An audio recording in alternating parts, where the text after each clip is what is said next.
বিগত আমলে আমরা চাইলেই অনেক কিছু করতে পারিনি, কারণ আমরা ফেরারি জীবন কাটাইছি। এই ঈদে আমরা এলাকায় থাকার সুযোগ পাইছি, স্বাধীন একটা দেশ, স্বাধীন একটা রাষ্ট্রে। তো যখন আমরা ঈদের প্রথম দিন থেকেই পরিষ্কার তদারকি করতেছি, হয়তো বা তখন আমরা ছবি ছাড়িনি বা লাইভ করতে পারিনি বা ভিডিও করতে পারিনি। পরিষ্কার সবসময় আমরা অ্যাক্টিভ আছি, আমাদের বন্ধুবান্ধব, ছোটো ভাই, কর্মী, সহযোদ্ধা যারা আছে সবাই অ্যাক্টিভ। তো আজকে যখন তৃতীয় দিন, তখন দেখলাম ঢাকাভাবে আছে, অনেকেই কাজকর্ম করতেছে না। তো এই স্কুলের সামনে কোচিং সেন্টার আছে, বাচ্চাদের স্কুল। তো এখানে বাচ্চারা পড়ালেখা করে, খেলাধুলার মাঠ আছে। তো বাচ্চারা এসে এই পরিবেশে চলাফেরা করতে পারতেছে না, খেলাধুলা করতে পারতেছে না। তখন এলাকাবাসীর থেকে ফোন দেওয়া হইলো যে ভাই, আমাদের এখানে ময়লাটা তো অনেক বাজে অবস্থা আছে, তো এটা পরিষ্কার করতে হবে। তখন আমার বন্ধুবান্ধব, সহযোদ্ধা, কর্মী সবাইকে নিয়ে, আমার এলাকার বড় ভাইকে নিয়ে আমরা এই পরিষ্কার পরিচ্ছন্ন কাজে অংশগ্রহণ করলাম। সিটি কর্পোরেশন থেকে গাড়ি আনলাম, তাৎক্ষণিকভাবে আমরা 1 ঘন্টা লাগছে সব মিলিয়ে এই জায়গাটা পরিষ্কার করলাম। তো ভালোই লাগতেছে, কারণ মানুষ ভালো থাকলে আমরাও ভালো থাকবো।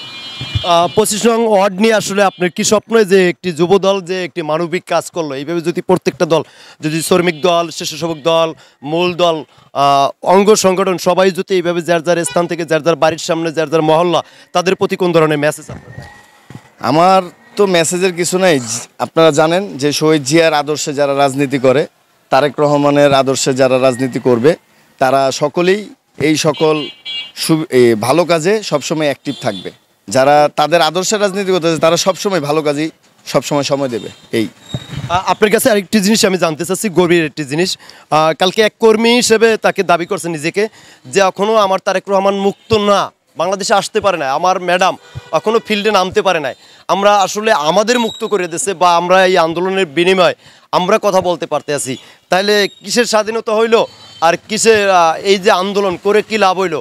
আগে যদি আমার মা যদি রাজপথে না নামতে পারে, এই বিষয় নিয়ে আপনার কোনো মন্তব্য আছে?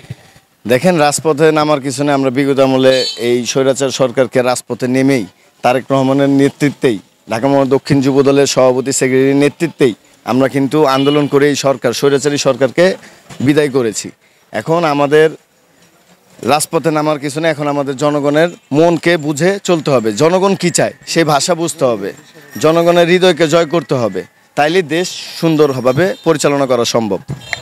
সুন্দর একটি মেসেজ দিয়েছে এই সরকার, ইউনূস সরকার, একটি ইউনূস গভর্নমেন্ট বা ইউনূস সরকার একটা সুন্দর একটি মেসেজ দিয়েছে। আসলে বাংলাদেশ জাতীয়বাদী দল বিএনপিকে কেন ধানের শীষে এই দেশের জনগণ? বাংলাদেশ জাতীয়তাবাদী দল বিএনপি অনেক জনপ্রিয় একটি দল, অনেক বড় একটি দল। আপনি জানেন যে স্বৈরাচারী সরকার অনেক চেষ্টা করছে এই দলকে নির্মূল করার জন্য, অনেক লক্ষ লক্ষ মামলা দিয়েও আমাদেরকে নির্মূল করার চেষ্টা করছে। কিন্তু জনগণের আস্থার প্রতীক হলো আমাদের জাতীয়তাবাদী দল বিএনপি, ধানের শীষ। ধানের শীষ যখন আসে নির্বাচিত হয়ে, তখন দেখবেন দেশে ব্যবসা বাণিজ্য ভালো হয়, মানুষ শান্তিমতোভাবে রাতে বাসায় ঘুমাতে পারে, চুরি ডাকাতি কম হয়, মানুষ সব দিক দিয়ে ভালো থাকে।